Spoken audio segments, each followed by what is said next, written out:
atau lebih menginginkan anaknya disekolahkan di rumah, bukan di pondokan. Kalau kemarin 3 tahun kan di sekolah di rumahnya nganggur kan, nggak sekolah, terus pakai HP, dolanan HP baik daripada belajar. Sing ngisi mboke, sing nulis tugas bapake. Nggih mboten? Anaknya dolanan, sing ngisi kerjae ibunya bari ngapa cowet bari ngapa. Nah itu apa artinya?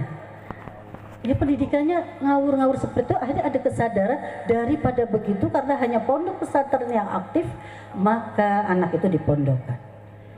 Nah maka karena kegelisahan itu, kula sih hanya berharap saking alumni, insya Allah yang menjadi garda depan pesantren tetap meriah, Al-Quran tetap membumi dan mencerahkan, hanya didukung oleh para alumni yang anak-anaknya dimasukkan di pesantren.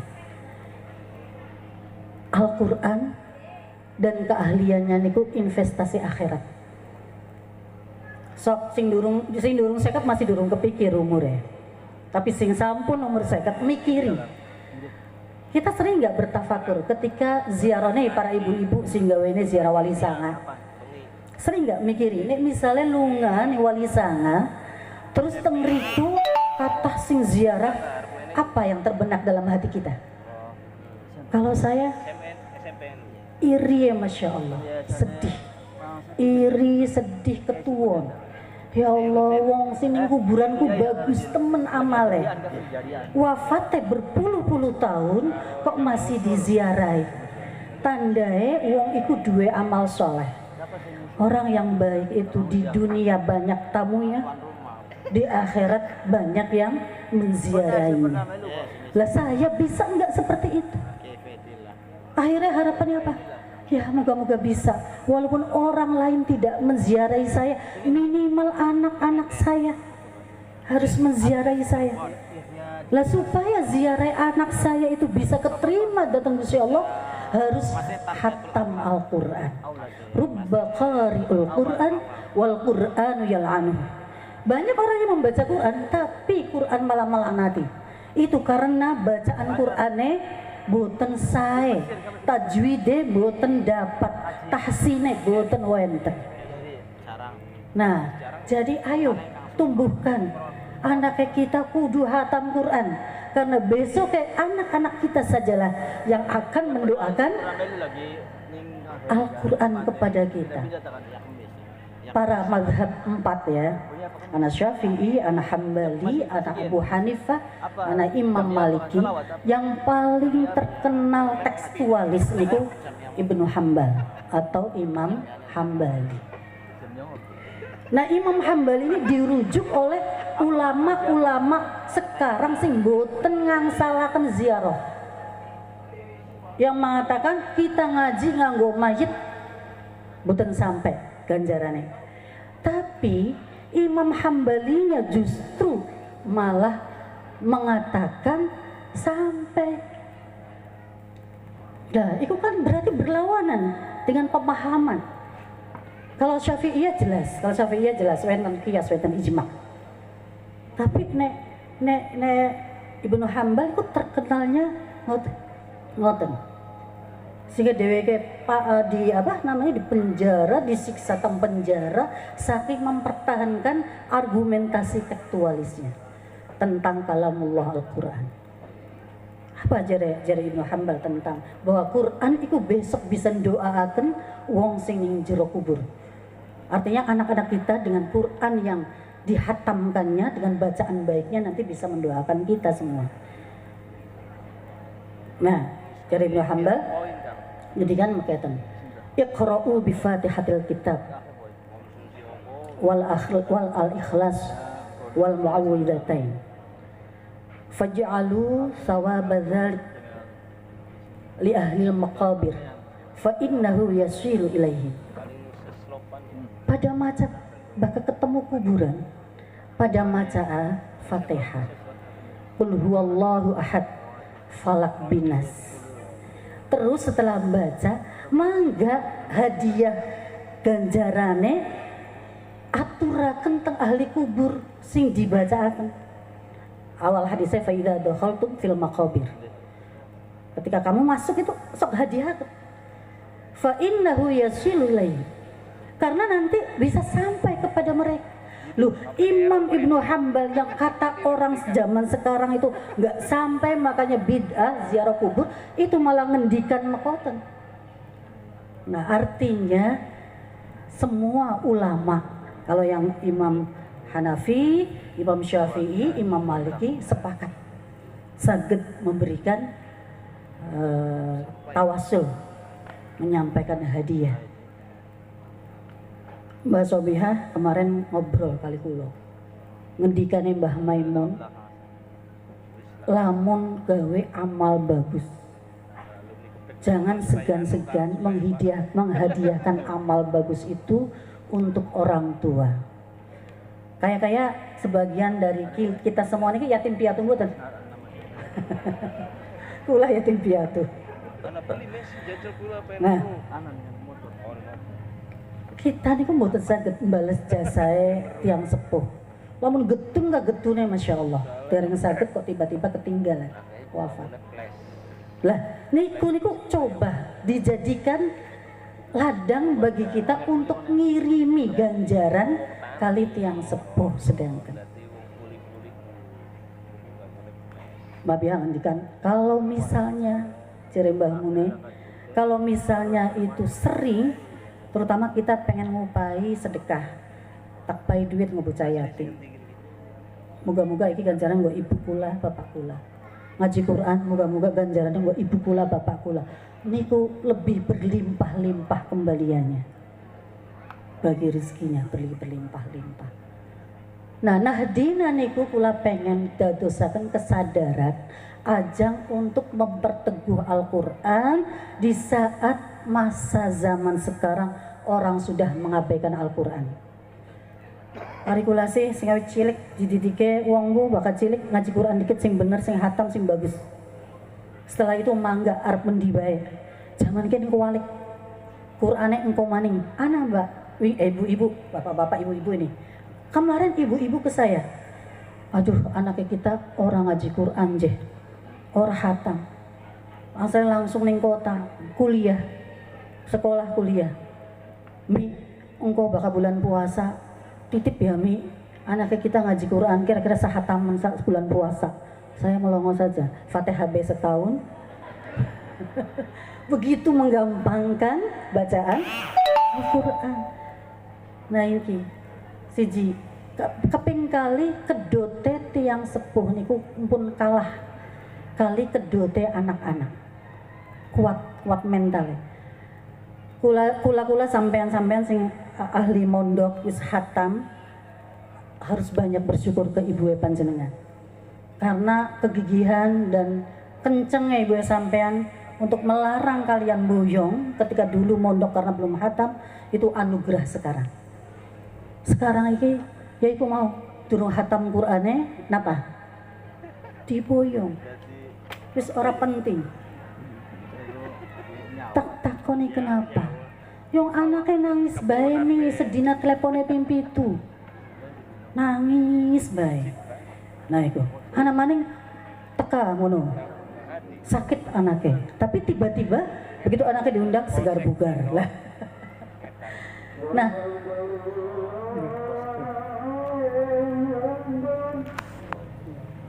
nggih, sebagian ngeluluhaken tiang sepuh santri. Jadi gara-gara anaknya nangis baik diboyong.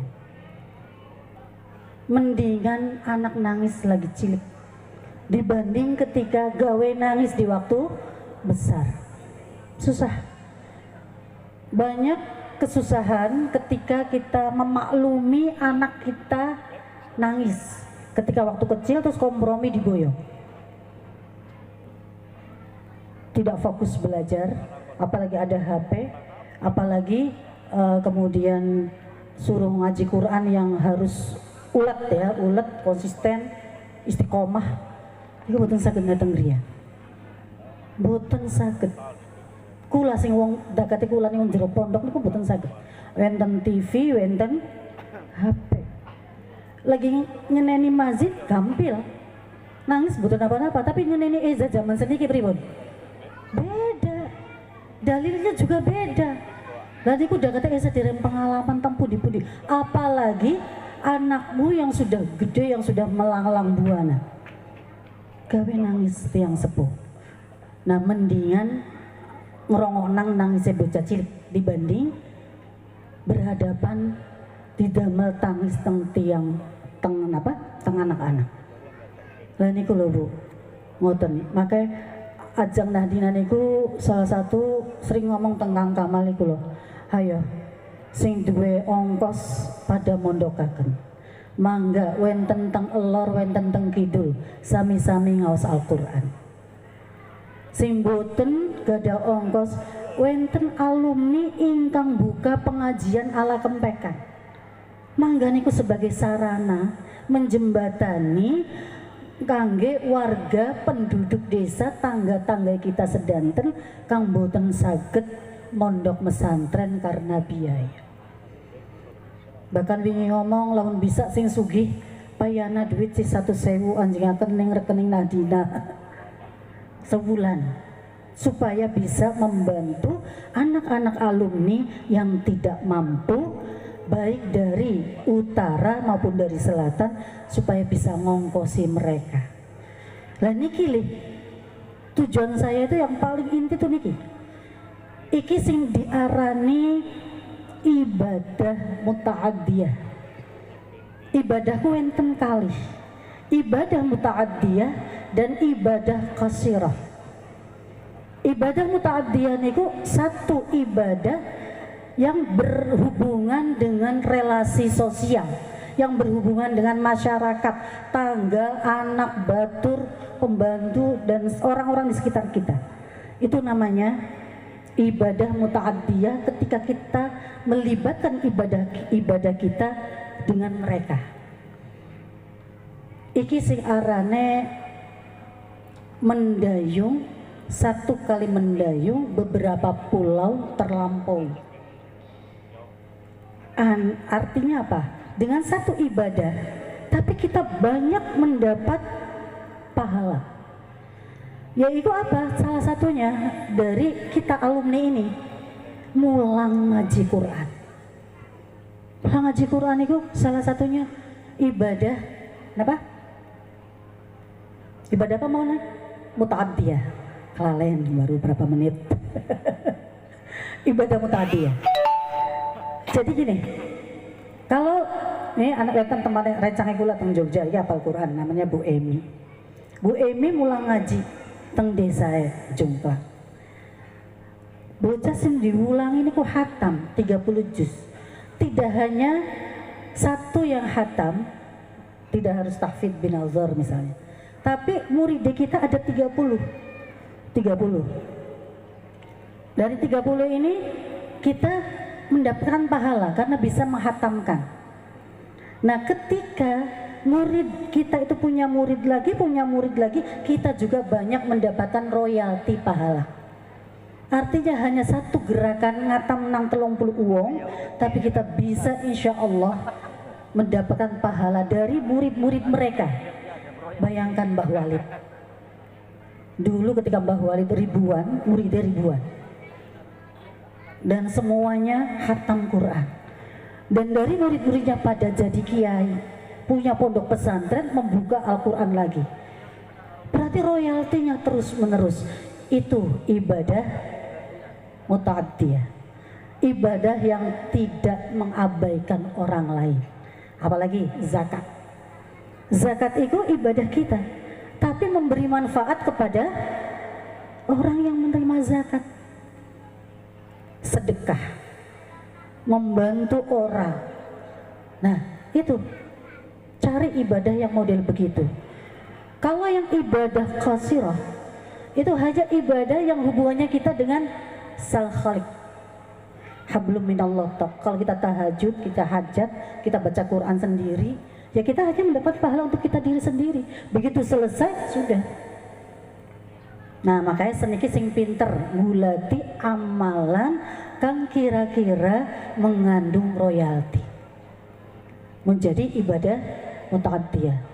Mung zaman seniki duka kula rada mikiri. Orang lebih menggembar-gemburkan ibadah qasirah dibanding ibadah muta'addiyah. Bahasa kerennya ibadah personal dan ibadah sosial. Lebih menggembar-gemburkan ibadah apa tadi? Ibadah qasirah, ibadah sing dewa. Contohnya umroh. Kemudian kayak semacam baca Quran pribadi, terus diposting sholat malam, bangun malam, dan itu sudah menjadi umum. Mangga rencang-rencang tangi sedikit jadwalnya sholat tahajud, tapi DWK SMS-an WhatsApp-an. Tapi orang apa itu amar ma'ruf nahi mungkar nggih. Nah kira-kira alumni niku coba ngilari sing model ngoten. Insyaallah berbekal Al-Qur'an khatam niku insyaallah saged panjenengan saged mengupayakan ibadah muta'addiyah asal kiyeng ikhlas rela berkorban. Insyaallah. Wong pengen oli ganjarannya akeh ya kudu rela, kudu pegel. Al ajru biqadri ta'ab. Nah ini kok nggih salah satu yang mengkoten. Terus kula sih kalau anak bocah santri, bapak alumni, mbok alumni mboten watir. Karena beda, nek bocah santri ibuwe boten mondok, terus nembe mondokaken umi boyong. Enten napa boyong? Embere wis ilang papat, hangere wis ilang 22, bantale wis ilang 7. Sampai Masya Allah, sandalnya hilang bae, seragamnya hilang bae. Islami berarti orang bisa bocahku, wis tak gawa balik dikit. Tapi bakal ibu alumni sih, kenapa boyong no hilang-hilangan bae sih mi anu embere wis hilang telu anu jare ibu ya 24 gatak tukunan nok wis. Yang penting sampai ning pondok. Nah gitu. Iya, beda. Jadi nah menguatkan mental iki seperti iki alhamdulillah. Tapi seniki malah kula mboten saged ngomong malih karena ada perubahan nilai yang sama alumni. Misalnya seniki anak sakit pondok tipes, terus jare alumni minta uang sulakan mawon. Kenapa? Tipes. Jare dokter elungi bakat tipesku kudu makme bubur, kudu bersih, kudu beli bareng-bareng, apa maning cengkreng. Kelambi beli nempel, adusnya aja barengan di pondok angel. Nah, yang begitu artinya apa? Alumni gawis mulai percaya nih dokter dibanding percaya dengan pengalamannya dirinya sendiri. Lagi mondok cengkreng ping pitu apa-apa kan? Bareng sebatur gak masalah. Tapi giliran anaknya cengkreng sekali, jadi dokternya aja dicampur, akhirnya alternatif mondoknya dicabut. Lah niki loh ya, percaya ning Gusti Allah, percaya ning nawaitu kang bagus. Nah niku ya, jadi mangga apa harane sekian lo karena medsos itu luar biasa. Pendidikan anak parenting ala mereka yang modern itu kadang-kala berlawanan dengan kita. Sing diajarkan ta'lim muta'alim, sing diajarkan akhlak di pondok pesantren. Misalnya apa coba? Misalnya ini anaknya nangis meluk boyong. Kita kan nggak boleh menekan anak nih, kita kan nggak boleh memaksa anak nih. Anak itu kan punya dunianya sendiri gitu. Apa sih jauh orang tua? Jadi ya ampun lami, daripada gila disalahkan tentang anak besok tua, mending gula manut anak zaman kian. Leres boten. Karena yang namanya anak itu apalagi usia SMP, alia ini apa? Labil. Niku ku mboten jere kula mawon, tapi jere ahli psikolog juga labil. Kula kuliah tentang psikologi ya, jatuh saya ada ngertos setitik. Jadi jere biasa misalnya, setiap anak itu ada perubahan pancaroba. Di remaja saja ada remaja awal, remaja tengah, remaja akhir. Dan mereka mempunyai tipikal yang benten-benten. Nah di remaja awal nih sing usia pondok nih, usia 11 sampai 14. Niku sing gawene mewek nangis ya. Lah masa iya bocah labil aja kita ikuti? Ya justru kalau mereka labil kita dampingi, kita arahkan, kita bimbing. Jangan sampai orang tuanya ikut labil lagi. Bahaya nih orang tua ikut labil. Nah niku loh. Ya, jadi niku karena apa? Ning Islam nggih wenten yuladul walad alal fitr. Fa abawahu yuhawidanihi wa yunassiranihi wa yumajjisani. Anak itu ibarat lembar kertas. Nanti ibunya yang akan membuat dia menjadi seorang Yahudi, Nasrani atau Majusi. Jangan lihat artinya, tapi lihat kandungan substansi hadis itu, yaitu bahwa orang tua yang mengendalikan, terutama ketika anak di pesantren, ketika menghadapi cobaan sakit, menghadapi tidak betah dan semacamnya, orang tua yang harus membuat anak itu menjadi solehah atau soleh. Nah itu. Nah kemudian pula si pengen alumni yang membesarkan pondok pesantren itu sejatinya cuma alumni. Maka monggo di share teng tetangga, teng rencang-rencang. Nek kempek niku seniki boten kados bengen laka sekolahane.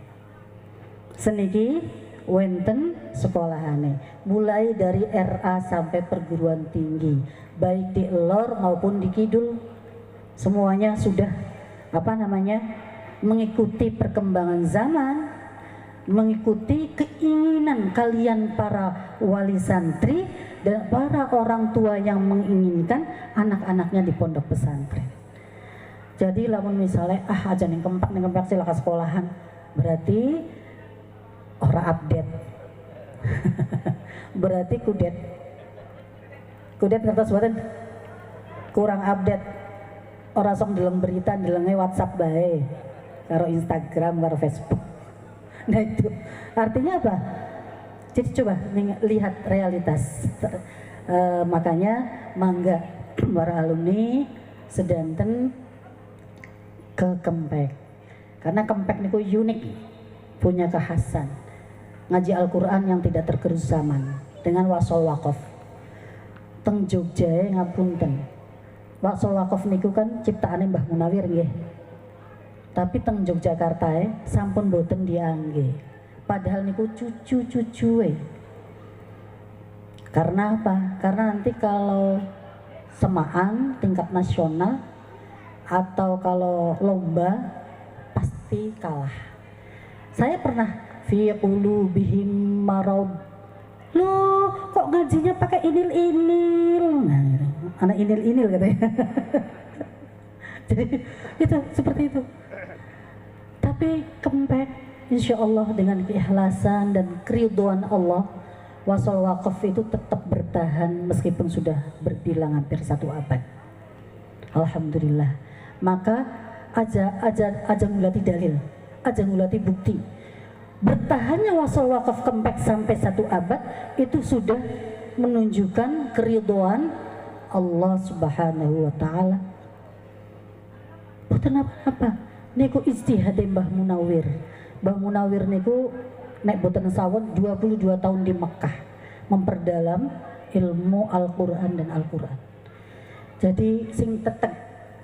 Artinya santri Kempek niku ngaji Qur'ane bukan ecek-ecek tapi bersanad. Mbah Munawir hingga terus sampai Kanjeng Nabi.